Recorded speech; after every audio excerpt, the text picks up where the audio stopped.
Hey everyone, we are on our last chapter for the evening, trying not to nod off, but trying to record and blast out 3 chapters in one sitting is a little tiring. Well, we are looking at A Child's History of the World, chapter 63, titled Fortune Hunters. The New World had no name. It was simply called the New World, as one might speak of the new baby. It had to have a name, but what should it be?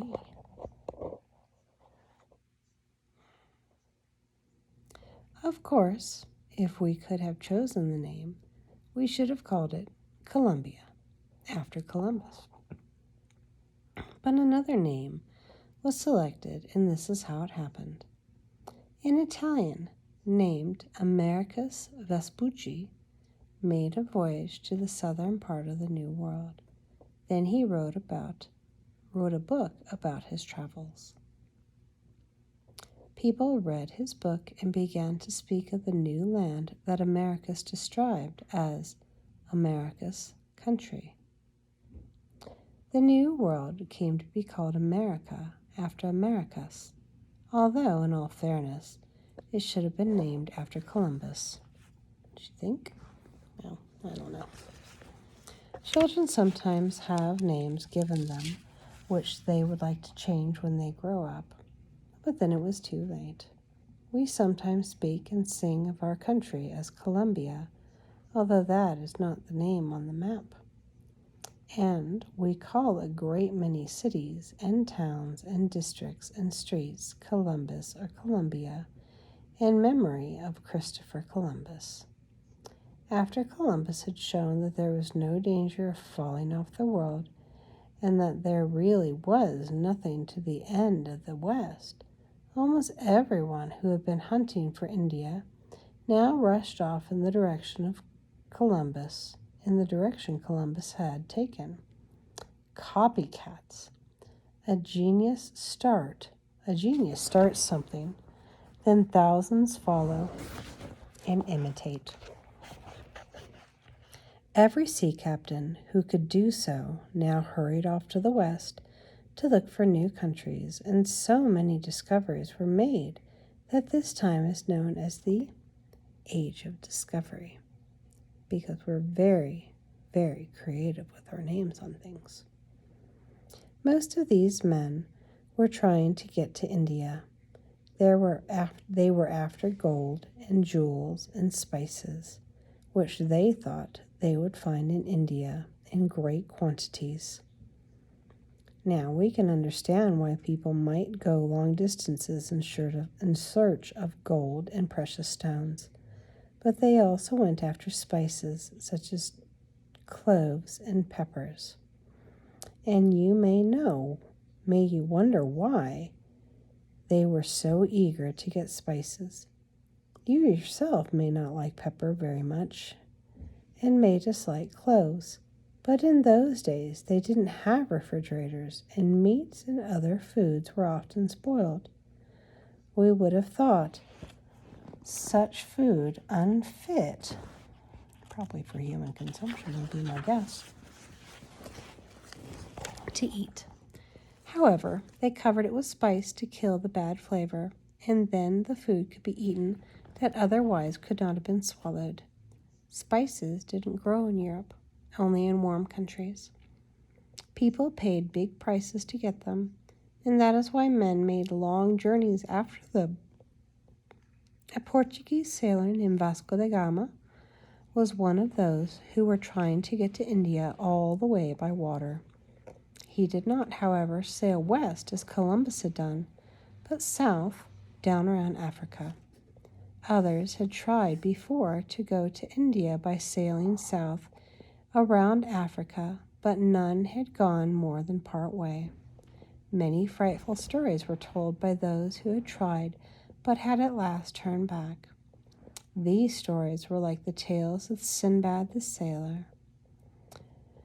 They said that the sea became boiling hot. They said that there was a magnetic mountain which pulled up the iron bolts in the ship, and the ships would fall to pieces.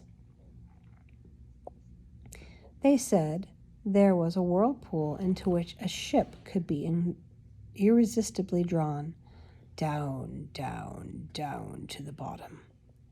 They said there were sea serpents, monsters so large that they could swallow a whole ship in one gulp. The southern point of Africa was called the Cape of Storms, and the very name seems to be bad luck, a bad omen, so that it was changed to the Cape of Good Hope. That's very fair. In spite of all such scary stories, Vasco da Gama kept on his way south. Finally, after many hardships and many adventures, he passed around the Cape of Good Hope. He sailed on to India, got the spices that were so highly prized, and returned safely home. This was in 1497, 5 years after Columbus's first voyage, and Vasco da Gama was the first modern European to go to India by water. There's one thing you always have to remember about these discoveries. That is, that there were some people who didn't know about these places, about these places all along. The Native Americans knew about America. The Scandinavians or Vikings did as well. The Indians knew about India, and so, you will soon see, did a lot of other people. Okay. England did not want to be left out of the search for new wealth across the ocean. In the same year that Vasco da Gama reached India, a man named James Cabot set sail from England on a voyage of discovery. His first trip was a failure, but he had tried again and came to find Canada and sail along the coast of what is now the United States. These countries he claimed for England, but he returned home and England did nothing more about his discovery until about 100 years later. Another Spaniard named Balboa explored the central part of America. He was on the little strip of land that joins Central and South America, which we now call the Isthmus of Panama. Suddenly, he came to another great ocean. This strange new ocean he named the South Sea, for although the Isthmus of Panama connects Central and South America, it bends so that one looks south over the ocean. Then came the first longest trip of all. A Portuguese named Magellan wanted to find a way to India through the New World, for he thought there must be some opening through which he might pass this new land. Portuguese had made the same mistake and it had made in the case of Columbus. The Portuguese government would not talk to Magellan. Then Magellan went to Spain, and Spain gave him 5 ships. With these 5 ships, Magellan sailed off across the sea. When he reached South America, he sailed south along the shore, trying to find a passage through the land. One place after another seemed to be the passage for which he was looking for, but each one turned out to be nothing but a river's mouth. Then one of his ships was wrecked and only 4 were left. With these 4, he still kept on down the coast until he finally reached what is now Cape Horn. Through the dangerous openings there, since called after him the Straits of Magellan, had worked his way. One ship deserted and went back home the way the others had come. Only 3 were then left. With these 3 ships, he last came into the great ocean on the other side, the same ocean that Balboa had called the South Sea. This Magellan named the Pacific, which meant calm, because after all the storms they had had, it seemed a very calm and quiet day.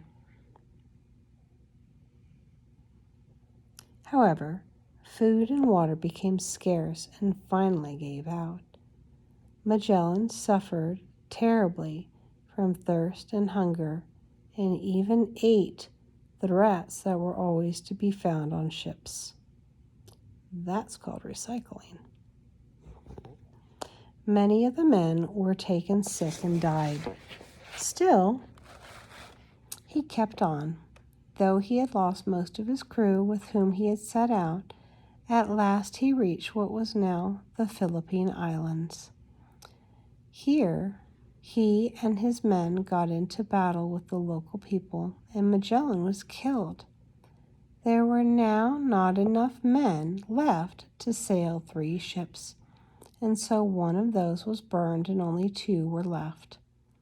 2 of the ships, however, of the 5 with which Magellan had started, still kept on. Then one of these ships was lost, disappeared, and was never heard of again, and only a single ship named the Victoria remained. It seemed as if not one ship, not one man would be left to tell the tale. Around Africa, the Victoria struggled. Magellan's men, worn out and hungry with cold and hardship, still battled against wind and water.